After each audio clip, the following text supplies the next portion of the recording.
You're listening to the Every Student, Every Day podcast with me, Jim Franchini, Superintendent of the Averill Park Central School District. Welcome to this episode of the Every Student, Every Day podcast. As we often like to do, we like to have guests on the podcast that are members of our community and have an impact on our schools. And we especially like it when the person is an alum of Averill Park. So we check a lot of boxes today and are really excited to have with us Justin Ashe. Justin is a Troy Police Department member and is also on the Capital District Drug Enforcement Task Force, a graduate of Averill Park, and is here to talk to us just about what's kind of going on in his world, the connection to schools, and some of the stuff that we're doing here, as well as he's seeing across the region. So Justin, thank you very, very much for joining us. We're excited to have you. Thanks for having me. It's great to get back to my roots here of the blue and gold, you know? That's right. Well, that is awesome. Thank you. So here in district, we've tried to prioritize our relationships and our collaborating with community partners. We have some really, really strong relationships out there.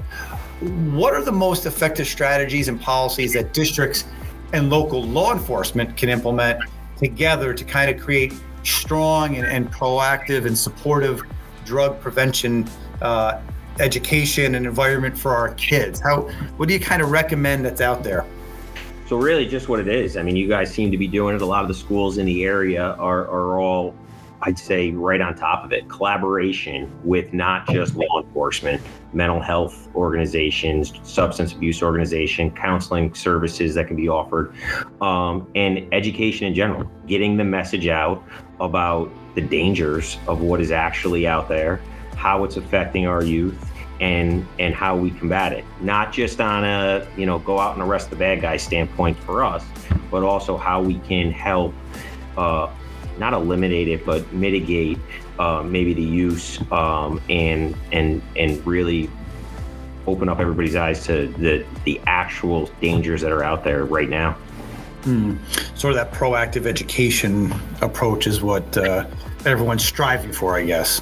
Yeah, and also having schools have a good plan in place, like being able to have some type of consequences for maybe that may arise, whether it's student athletes that get caught utilizing these substances, but working with everybody together collectively to make sure that everybody is has the opportunity. How specifically does the DEA partner with schools? Is there stuff that either the task force or the DEA itself is doing? The DEA on a regular promotes a lot of the education and engagement out in the community. We utilize a multitude of different facets, whether it's social media, the internet, different other resources, but just engaging, getting out there, speaking. My task force group, a lot of the agents and other task force officers speak at schools on a regular. So getting the message out there, and it's fact-based. We talk about the emerging trends. We talk about the dangers that we're seeing on a regular. So having the schools open those doors to allow us to come in and not just look like, hey, we're the law enforcement personnel to arrest people, but we want to educate just as much as you guys want to educate our youth, because they are the most impressionable at a very young age. So getting out there and getting the message out. In the same kind of topic of education and being proactive, in terms of some of the misconceptions that are out there among our young people or among our parents, what are some of the ones that you see in terms of the biggest ones with either drug use or addiction or anything along those lines? What's kind of the things that you would like to correct if you had an audience like this to kind of talk to a little bit? I'm a graduate of Averill Park. I was around in the Averill Park School District when prescription pills were being pushed out on the streets. I had a lot of friends and family that got tied in with addiction, and that led to other use and other drugs. I've had friends and family overdose and pass away. So I think the message and the big misconception is, well, it's not going to happen to my child or my kid. It doesn't discriminate. It affects everybody of every class and every gender and race. from athletes to non-athletes, and knowing that you're not safe. Anybody could fall victim to it. And it really affects everybody. Yeah, and that's something I know we try to emphasize here as much as possible. You guys have done a lot of work with the One Pill Can Kill campaign, which I think is sort of a good example of what you're talking about, right? Like, oh, it's not going to be me, it's not going to be my kid. It's always those kids. Yeah, no, the One Pill Can Kill campaign it's something DEA started, and I really think it's driving the point home to a lot of youth. I don't think they recognize the dangers associated. DEA in 2024 has seized ridiculous amounts of drugs, to the point where we've seized 77 million fentanyl pills and approximately 12,000 pounds of fentanyl powder. That's more than enough to kill 300 million Americans in lethal doses. So that's what we take, right? That's what we seize.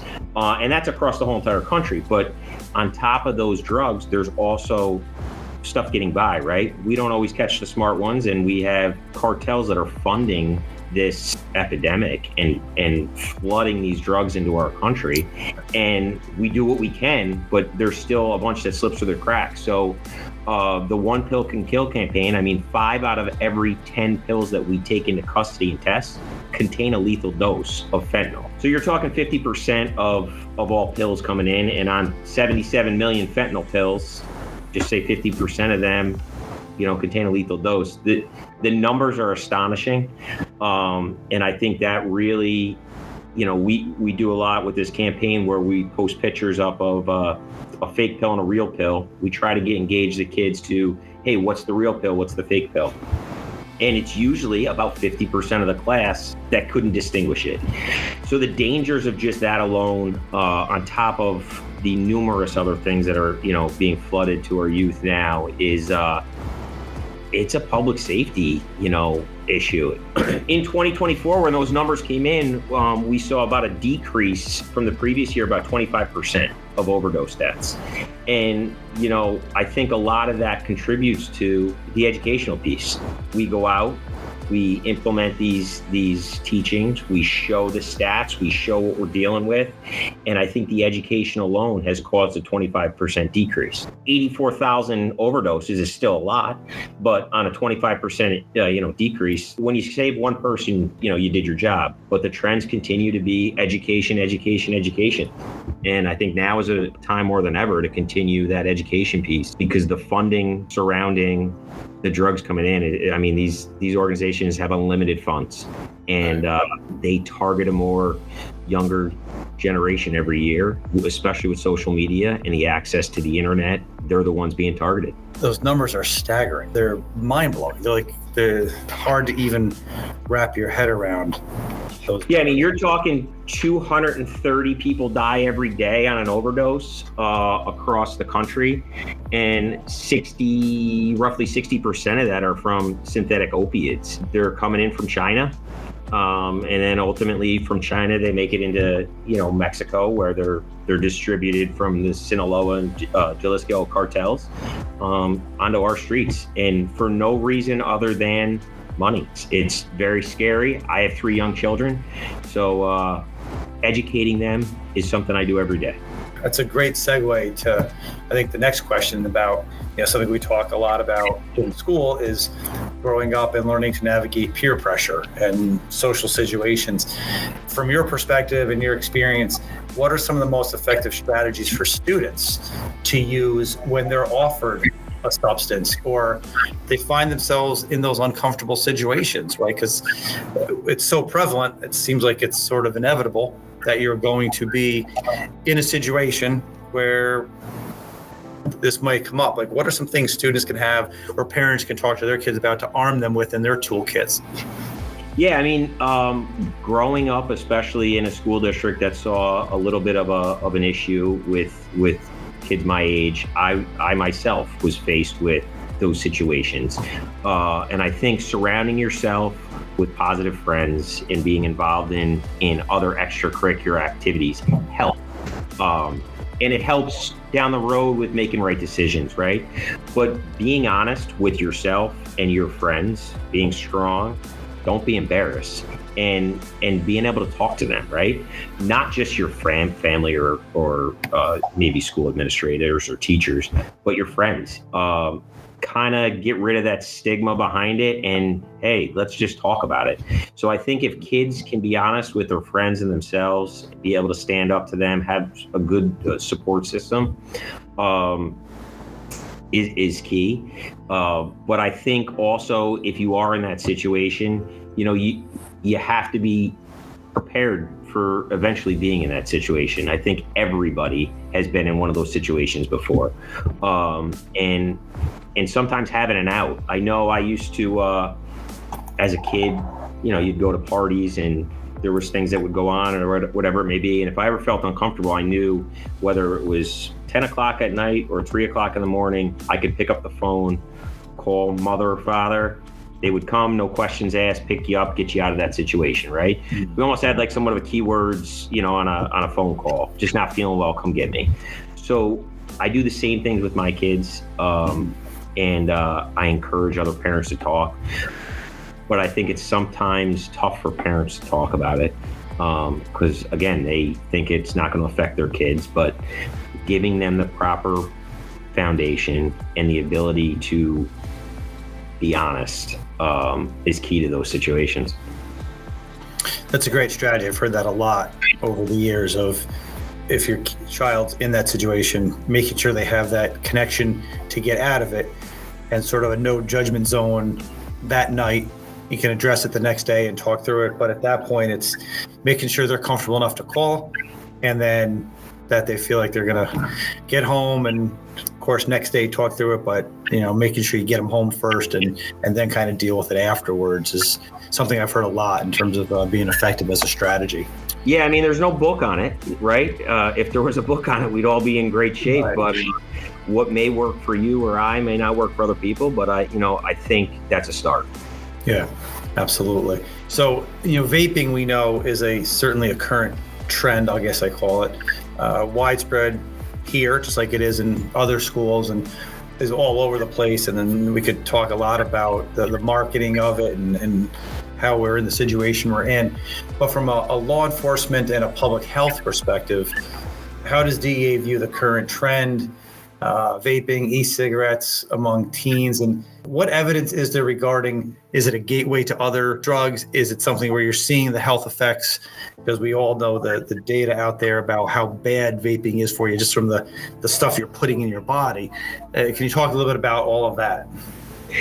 Yeah, so I mean, vaping devices are the most commonly used tobacco products among youth, to this day, right? I think the stats are somewhere around, 6-7% of in 2024 of middle and high school students have used e-cigarettes in the last 30 days, right? Their accessibility, their concealment abilities is a huge issue.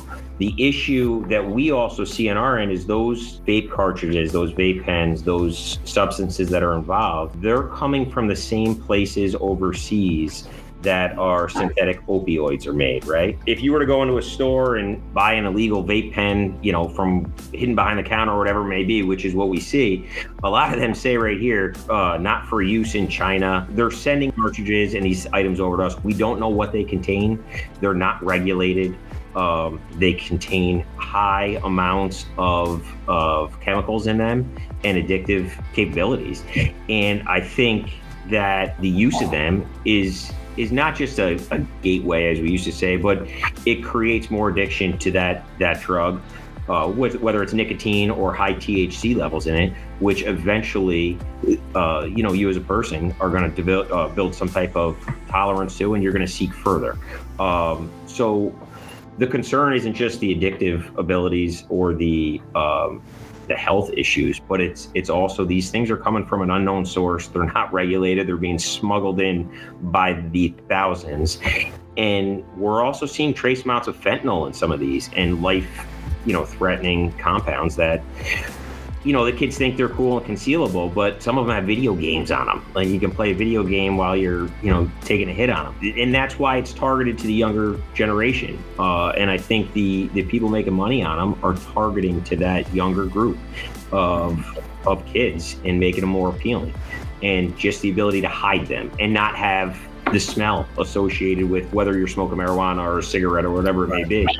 What are some of the subtle behavioral or academic signs that might suggest a child is experimenting with substances or getting into that world? Is there anything that you could offer, again, school personnel or parents, that you kind of can look for and say, here's a sign that your child might be going down a path here a little bit? Or yeah, I mean, when it comes to academic wise, drop of grades, lack of attentiveness, loss of interest in certain, activities, right? So the school may see that, this kid who's really on his A game usually is maybe sleeping in class, not really paying attention, constantly asking to get out of class. And then other things, mood swings, loss of interest in other things at home, behavioral type issues.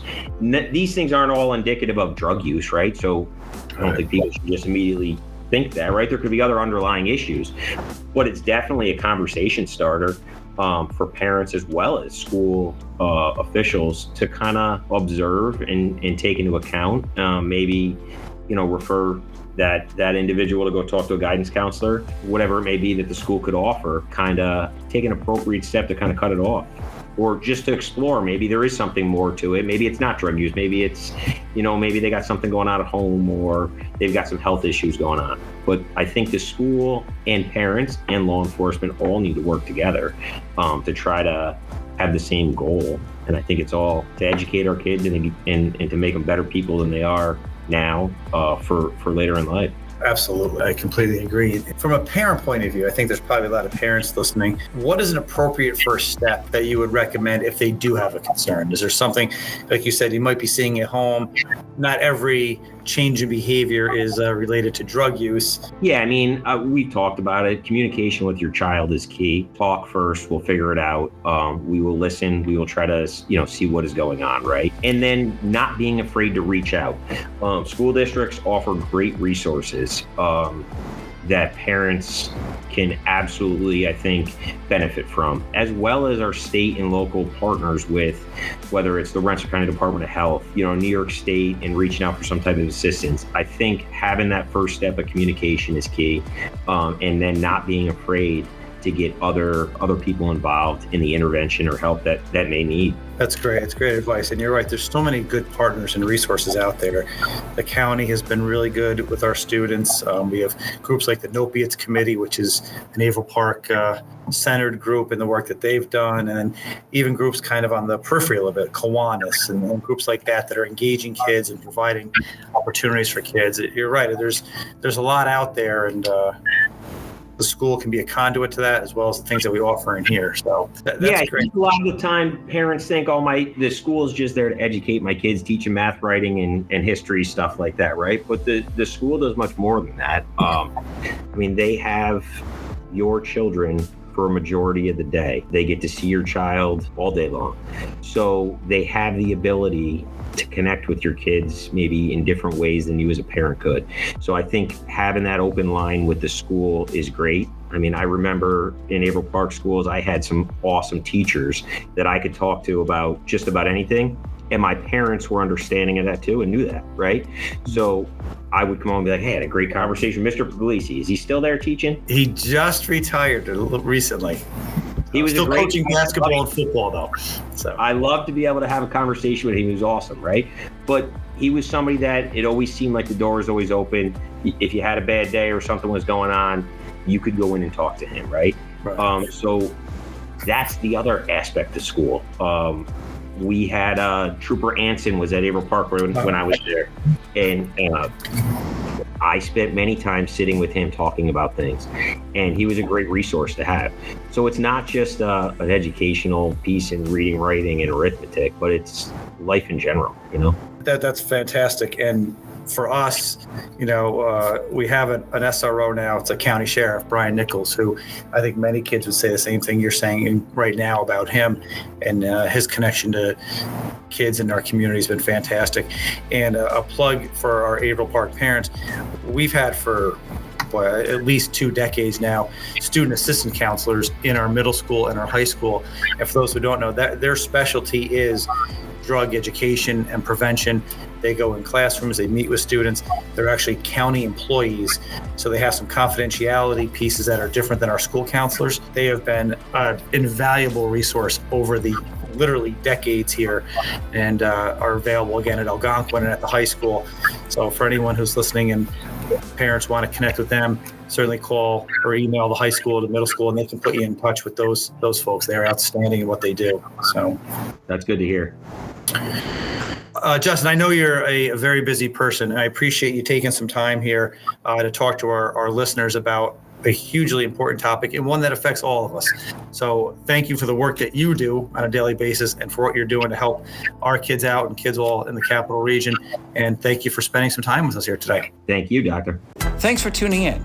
Be sure to subscribe to our podcast on Apple Podcasts, Spotify, or wherever you listen. See you next time on Every Student, Every Day.